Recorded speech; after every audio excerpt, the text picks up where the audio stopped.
Alright, welcome everybody to another video on Khaldor TV. And you might already realize that some things have changed. My new setup is nearly completed.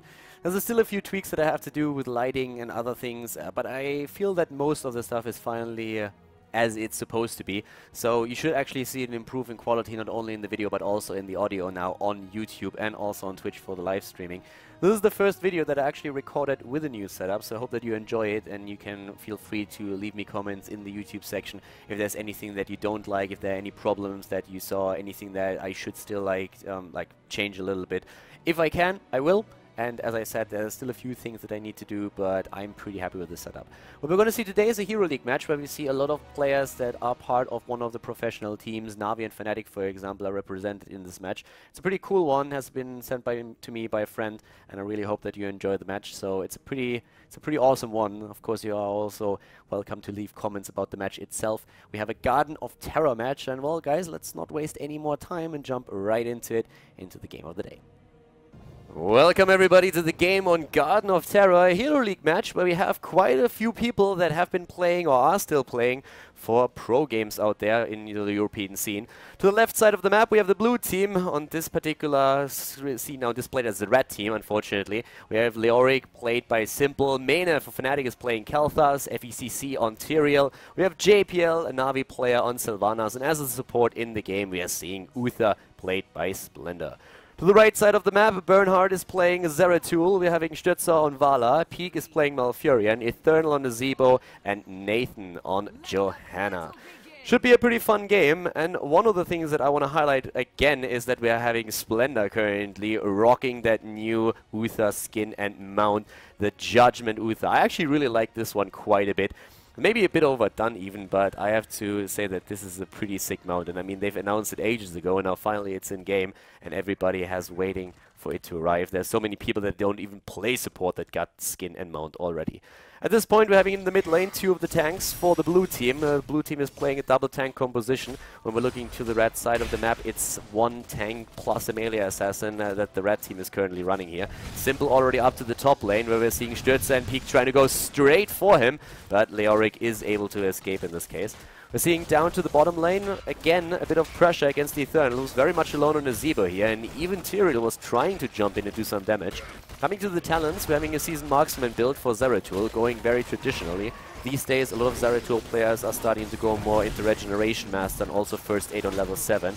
Therefore, losing out on a bit of the damage that they normally are able to put out, but also, of course, gaining a lot of sustainability that allows them to stay longer in the fights and try and take opponents down.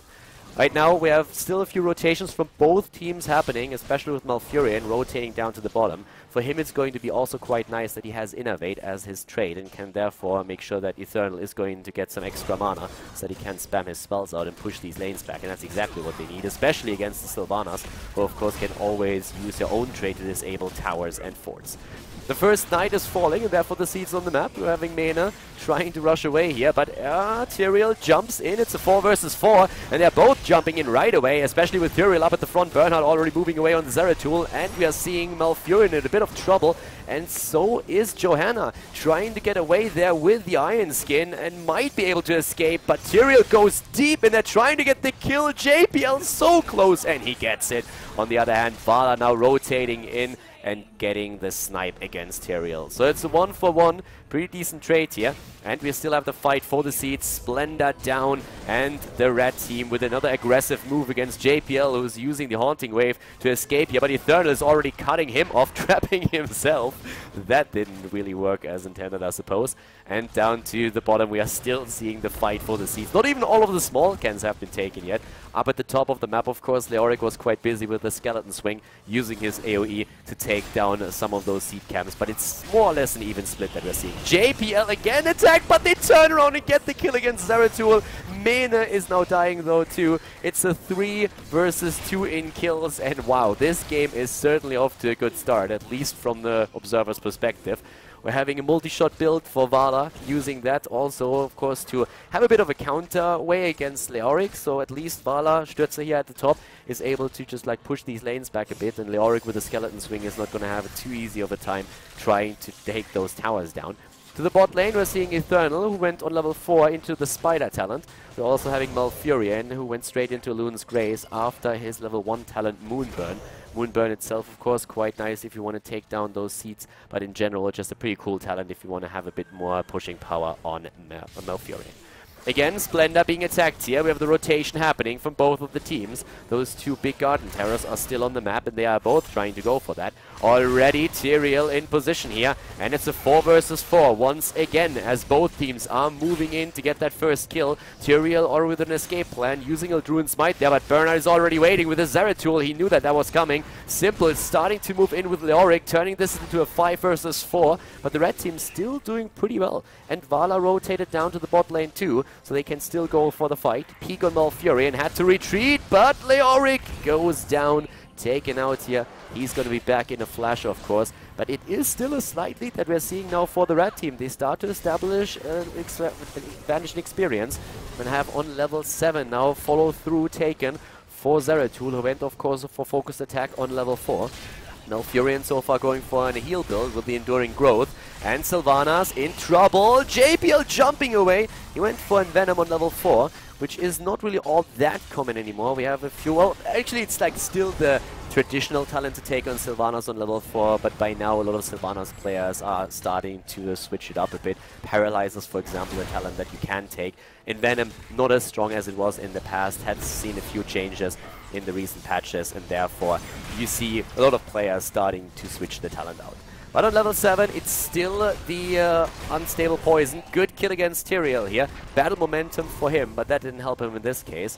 And of course, we are also seeing now the Fission Bomb on Khaldor, who will have a pretty fun time once he reaches level 13, but that is still a bit away. So right now, both of them are still aiming for those seeds, and a double kill here. Again, Sylvanas down, and so is Johanna. They're starting to jump in once more for a potential kill against Zeratul, and they get him thanks to Leoric. And wow, I mean, in this game, we're only like 5 minutes in and we already have 10 kills. Both of the teams super aggressive here. Very fast rotations towards the God Terrors, trying to get those seeds. They're moving in once again, and in experience, we're having them extremely close. Again, everybody focusing on the bottom Garden of Terror, and a couple of heroes also busy in the mid lane, trying to soak these lanes. Stürzer is very low on mana, so he has to be a bit careful. Needs to retreat here to get his mana pool back on par again. And Johanna, of course, can't really do too much against 3 heroes. So we're seeing the blue team starting to move to the top right now. Not only to take that wave, Simple alone is going to be able to do that quite handily, but potentially also to try and take those seeds here. It's still a pretty even seed count between the two of them. Level 10 is far away, an entire level, so nobody has to be afraid of running into rogue abilities from the opponent. But it's once again a team fight. They're moving in again, and JPL is already starting to move away here. We're seeing up to the top lane the kill against Johanna, but Leoric has to pay with his life for this one, so it's an even trade. And we also have that one Terror nearly eliminated, and that would be a lot of seeds for the team that takes him out, and it looks like the red team is going to get those seeds. And yes, indeed they are. Leoric is back a bit too late. He would have had an opportunity to maybe steal a few away, but he just revived a second later. Has to use his Wraith Walk to get away. But it's still the blue team that is about to hit that level 10 just a tiny bit faster. And that's exactly what we're currently having here. So right now we're seeing already Judgment used. We also have Divine Shield, a kill against Vala to celebrate the level 10. And in this case, we are also seeing now the March of the Black King. Phoenix has been used. We have Judgment and the Divine Shield. And yeah, so far so good. I mean, both of the teams are doing a pretty decent job with this. We're having up to the mid lane again an attack against, oh, Johanna. Johanna needs to be a bit careful here, but should be able to get away, especially with Bernard already moving in and using the Void Prison to cover the retreat. We have 6 kills against 7. Leoric is very much up at the top lane, and we all know what that usually means. He has so much pushing power, and the wave clear is just absolutely insane. So he's putting pressure onto that top wall. In seeds, we have the red team getting that first Garden Terror though, which is pretty handy for them. Judgment already used. They're going straight for Nazebo, and he is going to fall. That Fission Bomb took him out there. With the level 10s, we also now have the Ravenous Spirit. We have the Blessed Shield for the red team. Strafe, we saw Void Prison in action, and Malfurion just now using his Tranquility to make sure that he is keeping at least a few of them alive. In the mid lane, Bernhard on Zeratul is trying to use that plant, dropping another pot here. JPL already counterplaying that and moving in to destroy that as fast as he can. But you can still tell on the minimap that both of the teams are very eager to have at least one hero on each lane for the heartbeat to soak experience. The blue team doesn't have anybody at the bot lane just yet, but Hero is already rotating over there, and that should really help them. But we have once again Bernhard just rotating between the mid and the top lane, trying to just like drop as many of these pots as he possibly can to destroy the structures. The red team is still behind, and even with that Garden Terror earlier now for them, they haven't really made a huge impact. But they can do that in the mid lane right now. A pretty passive position for the pot, but that allows them to take down both of the towers. Good root against Mane. Vala dying up at the top lane, but down here it looks like we might see a kill against Mane. But Kel'Thas is saved by Splendor. Uther with a last second move here using the Divine Shield, but with that plant still alive, the blue team cannot protect that mid fort. But it looks like the red team is also starting to lose out on a few more of their heroes. Malfurion getting ganked from behind. We're having Zeratul, there's actually a Shrink Ray that has been used. Level 13 talents are now finally ready for the blue team, and they are putting them to some use. Eternal doesn't have any chances here against Tyrael, at least it doesn't look like he will. Eternal? No way! Oh, what? Is he actually going to escape here? Look at that, he's trying to use that push to escape, and he might well pull that off. Iron Skin used on Nathan's Johanna. He secured that safe retreat of Nazeebo. Great play by Nathan here, very well done. And that was incredible. I thought for sure that Tyrael would have his cooldowns ready to throw another Bruin's Might, and then he could have easily taken down Nazeebo. But apparently he was still in cooldown and then started to shift targets towards Johanna, but that didn't really work out too well. Of course, now we have also the Chain Bomb taken as a talent for Mane and as Kel'Thas, and he's going to try and take them on. 9 kills against 7 puts the lead into the hands of the blue team, and they are also nearly a level ahead of their opponent. But right now we still have up at the top lane that battle between Leoric and Vala for the domination on the top lane. Vala even rotating between the mid and the top lane every now and then, trying to soak 2 lanes right now. And that opens up an opportunity for the red team to just rotate down, take a few of these camps away, which is exactly what they're doing. When it comes to the talent, we have an interesting hybrid there. We have on level 7 still been being used for Eternal, but on level 13 he goes into the Toads of Hugeness anyways. The only problem that he might have with that at some point is a bit of a mana issue. But again, nice strafe here being used. Phoenix for the zoning. Mane was in a bit of trouble, but they're still fighting for that hard camp here. That Bruiser camp is being attacked, and the kill. No! Oh, in the last second, Tyrael dying. And Sylvanas now too. Still the fight, the Tyrael explosion, nearly taking Johanna down. But Tranquility on Malfurion is preventing that, at least for now. Yeah, pretty solid battle that we are seeing, and again, the night is falling. Back there we have Mane low, but so is Zeratul, so he can't really jump in and take that ranged assassin down. But at least they bought some time for the rest of the red team to go straight for the seeds, and that's exactly what they're currently doing here. They're jumping in, trying to take that big Garden Terror, and that should secure them another plant. Should actually get them another one pretty easily. On level 13, of course, next to Wormhole, we're also seeing Vala with a Frost Shot.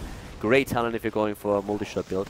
I really miss these hybrid builds a bit. These days, a lot of Vala players, they're very much about the clean builds. You go either for the arrow build, you go for an auto-attack build, or you go for a multi-shot build. The hybrid build more or less disappeared, where you would on level 4 still go for the puncturing arrow, which gives you a huge amount of damage, but you can still get that synergy between the composite arrows on level 1 and the frost shot then on level 13. But as is, we're having both of the teams aiming for the seeds again. One plant is ready for the red team. They need to get that though. And to the top lane, they're trying to prevent the blue team from getting a plant on their own. Good kill against Malfurion, and that is bad news if in the beginning of the fight your healer dies right away. So now the red team is on the run. Bernhard trying to buy some time, jumps in with a quick cleave on Zeratul, but the bombs are there. They're moving away already. Vala is low, and Kel'Thas is just barely missing that gravity lapse. But we have the blue team now going straight for that plant. They need those seeds, and they need them fast. It will be a plant versus a plant. So we have to the right side of the map Zeratul in position to take the plant for the red team. The problem that the red team is going to have is it's not only a plant that will fight against them, it's also that 16 talent that is going to hit any second now for the blue team. And that's going to be, of course, a great help to them. So it's not going to be easy for them to have an impact on the game. But Bernhard is at the other end of the map, so he has a bit of time that he can use to drop a few structures.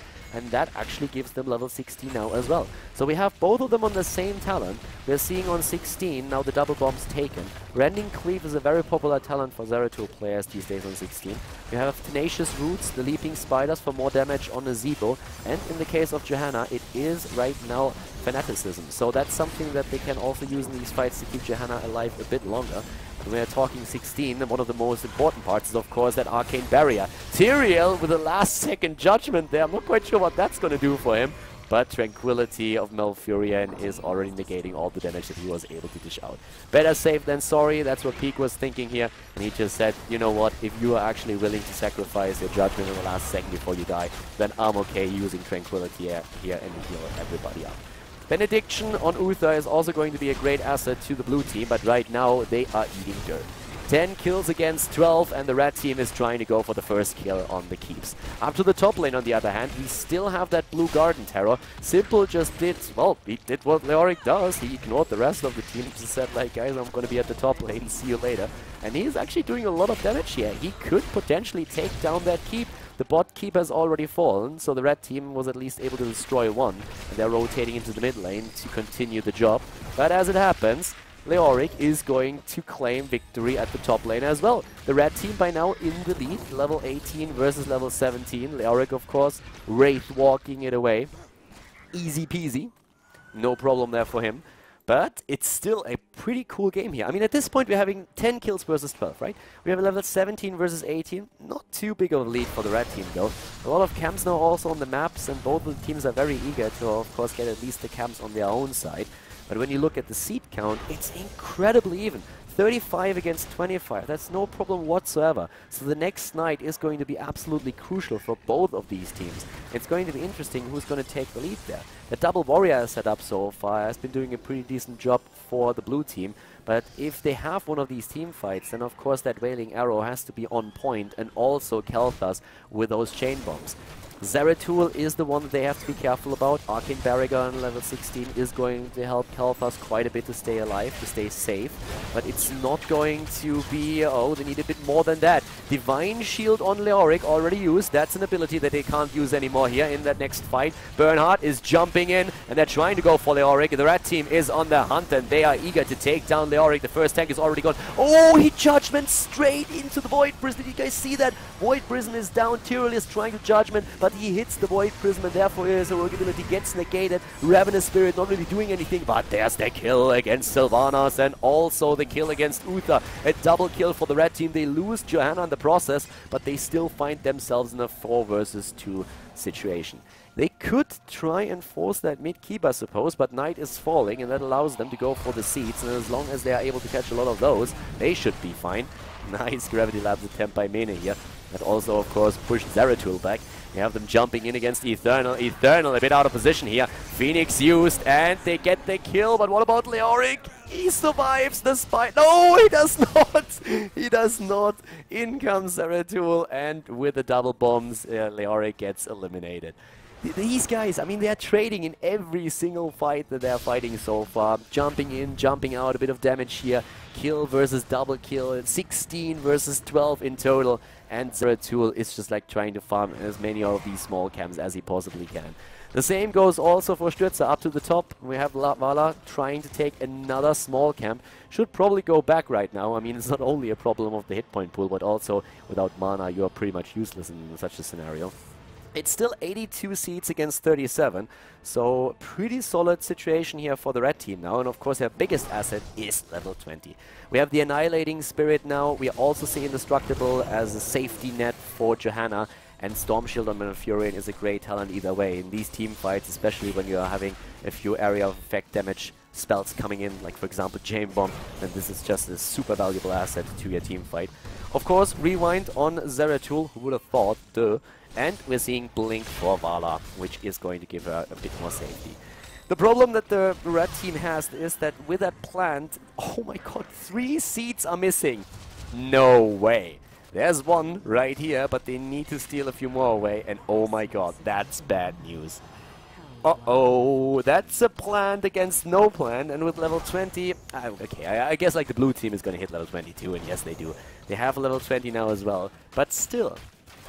This late in the game, 17 minutes in, having to fight against a plant while you don't have one, that is a little bit tricky, and I'm pretty curious if they can really make that work. How much are they going to lose here? The keeps are exposed, at least the one in the mid lane is. Up to the top, we are still seeing one fort, but I don't really think that the red team is going to take care about that. We already have them starting to move into the mid lane. Level 20 talents out now, a double bolt of the storm for the blue team, and we're also seeing them with 2 hardened shields and of course redemption. And here's that fight that we've been waiting for. The red team, they are trying to take down the second keep. So far it has been a keep for a keep.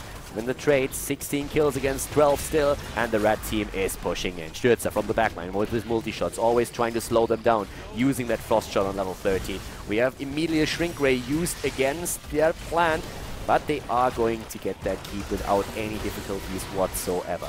And of course, that Void Prism is still there, so once that the plan has been taken out, they can still use that. But they're going in for a kill against Uther, and they get it. Uther down, he has redemption, he should be back to business in just a bit. But so far, the red team is doing a very good job, and they are super dangerous right now. 17 kills against 12. The blue team is trying to go straight in once again. Judgment already used, and in the back line, the Void Prism only capturing 2, but that's all that he needs to do. Actually, only 1. It's only Sylvanas, but they are still moving in to try and get that kill. But Zeratul moves away, and it is Uther and Tyrael that are in trouble. Uther still alive, Tyrael though he died, and once more the red team turns around trying to get another kill there. But there's no way for Zeratul to really participate in that fight anymore. He had to move back. He was way too low, and you can already tell that Stürzer and Vala has the same problem. So they are going to move away again, but before that happens, they're still aiming for that siege camp that is spawning on the map. We have quite a few camps also on the right side of the map now that the red team can get quite easily. And with that full heal build that Malfurion has been using throughout the entire game, he of course gets pretty decent numbers out. He's at 73,000 heal compared to Uther's 56,000. But still, when we're talking about especially like now Malfurion, one of the problems that the red team has is it's very difficult for them to disengage against the Tyrael or to allow, to negate Tyrael's judgment, because there is no spell on, well, there's no cleanse on Malfurion that could really help with that. Once again, they're starting to move in on the bot lane. The red team can't really do anything here. If they don't go for core, then they have no business down here. Here comes the judgment once again, jumping in against Malfurion immediately. Simple on Leoric is already using the March of the Black King. Down goes Malfurion. And it looks like we might even see Johanna fall. She's low. Indestructible was activated. And there we have Tyrael jumping in, and Mena is finishing the job with a living bomb. No way for Nathan to stay alive. That's a double kill for them. Leoric is dead, but he's going to be back in just a few. Stürzer gets healed here. Wow, that was actually something that they didn't expect. Uses his blood for blood, and they left him for dead. But Vala still escaped, and now maybe has even a chance to use another multi-shot and save Eternal. Nah, there's no way Eternal lives. JPL was even trying to jump back and take down Vala, but he ended up in a wall instead. Zeratul is still on the run, and Worm holding away. Oh my god, right next to Tyrael. But Tyrael didn't realize it, and now he can at least for now live and move back. So the blue team is currently 2-3 heroes up. 2 heroes up actually. It's a 4 versus 2. And what are they going to do here? They're starting to move in a bit of a position. They were actually like still chasing apparently. They were looking for Vala or for Zeratul if they could find one of them. But now they all moved back. We have them with a plant now. Leoric has taken that. It's a pretty cool game here actually. 15 kills against 20. And we have both of the teams of course aiming for another plant. The red team doesn't have one yet. But we have the blue team with one plant, and they are apparently very eager to get the rest of the seats on the map. If they pull that off, then they have another plant coming, and that would be the worst case scenario for the red team, hands down. So that's something that they're going to try and do, but it looks more and more like they might actually go for an aggressive move instead. At this point, of course, it's really tricky to make one of these calls. Do you go for the seeds? Are you going to try and play the long game? Do you play it safe? Do you try and use that advantage of having a plan to maybe push one of the lanes in? And with them moving up to the top lane, it looks more and more like the blue team is really trying to end this game. They want to finish this. They have the plan. It's 22 minutes into the game. These plans are super strong at this point.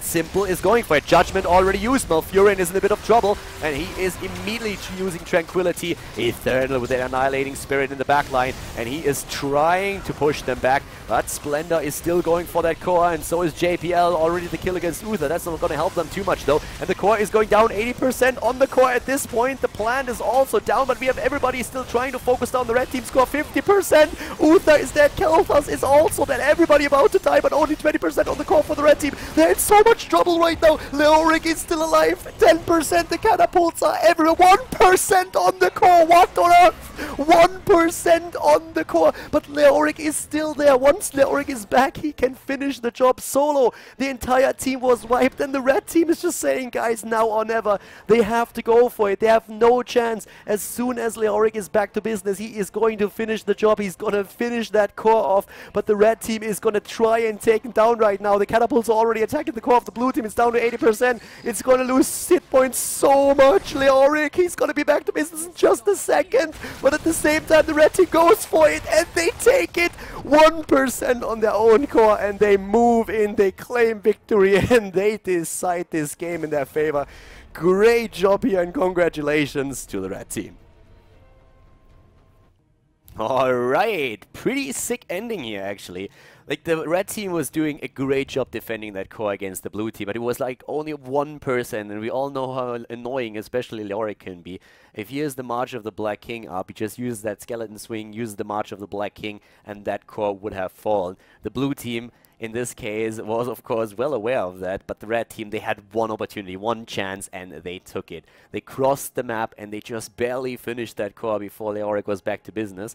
So yeah, the red team, they take the game. I hope that everything was fine with the audio and also with the video. I hope that, yeah, you enjoyed the game, and guys, as already mentioned in the introduction, if you have any kind of like stuff that you want to change, if there's anything with the audio that you weren't happy about, then make sure that you just like drop me a quick comment over there. I'm going to adjust a couple of things in the near future, but I feel like we are taking a couple of really important steps to make sure that we are improving the overall quality of the videos and also the live stream experience.